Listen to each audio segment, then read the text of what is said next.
Hello, this is Coach Lana checking in, and it's so funny because I originally decided to make this a quick tip, and the more I started writing about it, the more ideas I started having, and it ended up being a full-on blog post. So, anyway, I'm talking about free food today. Free! Free is good, right? It's funny, this topic's come up a lot in the last couple of weeks, so I decided to go ahead and dedicate a post to it. Is free food really free? Well, it's usually not fat-free, sugar-free, calorie-free, and so on. As I walked through Costco, every aisle had free treats to try. A sample at each aisle would surely put me at about 500 plus calories before I even walked out the door. Besides calories, I'd also need to consider what is the quality of these extra calories that I'm taking in. Are they whole foods, organic, low sodium, low sugar? Doubtful. We are bombarded by free food every day. It's another hurdle to maneuver when you're trying to clean up your diet. Let's not forget that our diet is 80% of our weight loss or our weight maintenance success.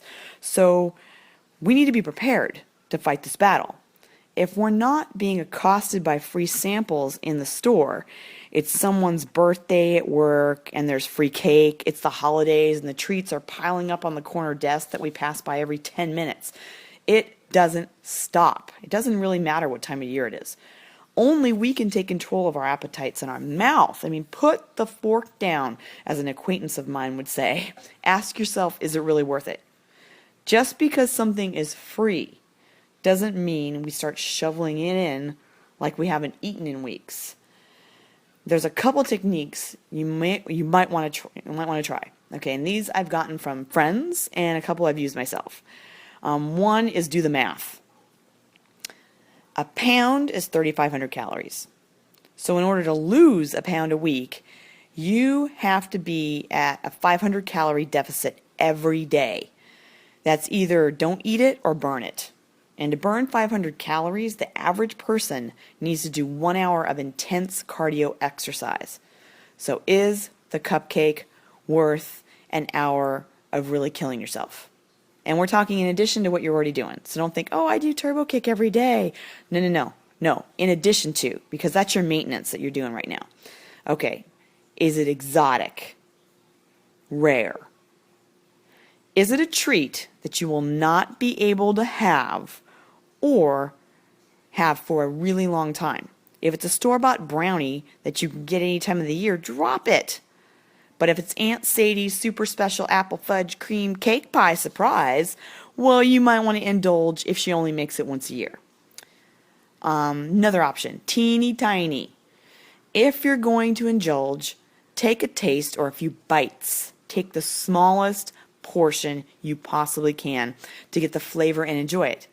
If there are lots of treats to try, around the holidays, go for 1 spoonful each. Seriously, I'm so serious. Even with 1 spoonful, the calories add up, and an average office party could, end up being 3,000 calories without self-control. If you take a whole cupcake, a whole cake, a whole brownie. If there's only 1 item to taste, make it 1 to 3 bites. Honestly, after 3 bites, our taste buds start to get dull to the flavor. And then we're just noshing for nothing except for big thighs and a big giant gut. Come on, let's get to reality here. Another way is prepare. Eat a healthful meal before you're in the situation where you'll be tempted to indulge. This does require you have the ability to say no. It can be very hard when your grandma's looking at you with those eyes. You better eat this or I'm cutting you out of your will. Ha! Just joking. Or am I? I don't know. Okay, avoidance. Okay, when you see free samples in the store, avoid them. Take the long way. Don't look them in the eyes. The little hyenas will leave you alone. At the office birthday or whatever celebration, show up late and leave early. Say your happy whatevers, have fun, chit-chat, and scoot out before you're tempted to eat the treats. And then another idea is called play the part. All right, sometimes there is peer pressure to indulge. If there's no way you can say no, act the part.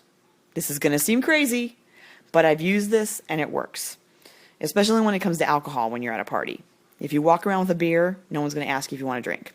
Okay, when someone offers you the treat and you cannot say no, accept only the smallest, just really force them to give you the most minuscule portion that they can give you, and don't eat it.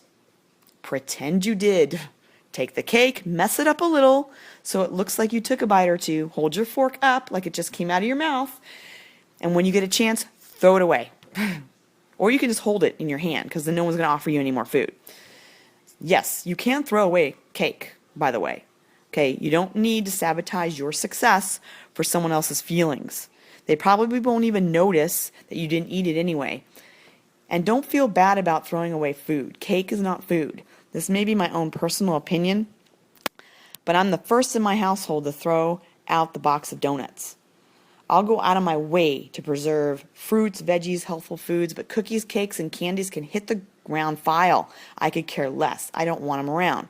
There's no nutritional value whatsoever, and it's just going to mess with my diet success. And I've worked too hard, honestly. I mean, think about how hard it is to get fit. It is really hard. You're on a hard path. So you need to prioritize your success. So there are a couple ideas. I'm sure there's tons more you'll find success with. And not every idea is going to work for you. So you need to find what works for you. But you need to address the topic. Think about it. Every bite counts. Let's make those bites healthful, fuel for our bodies. Food is fuel. All right, so that's Coach Lana, and that's my 2 cents. And I am out of here.